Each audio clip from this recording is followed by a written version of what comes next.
नमस्कार मंडळी, आज मी बनवली केळ्यांचे चिप्स. तर बटाट्याचे चिप्स तर आपण 12 महिन्यासाठी साठवून पण ठेवतो आणि सारखं खातो सुद्धा. तर केळ्याचे चिप्स आपण क्वचितच खातो.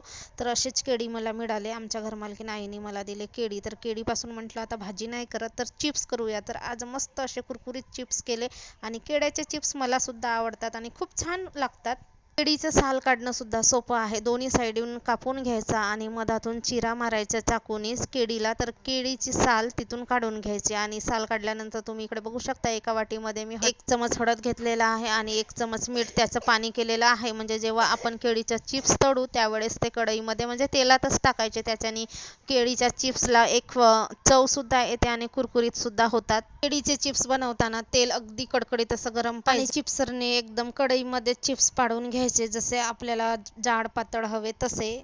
चिप्स तळतानाच 1 चमच हळद मिठाचं जे पाणी तयार केलं होतं ते टाकायचं आणि कुरकुरीत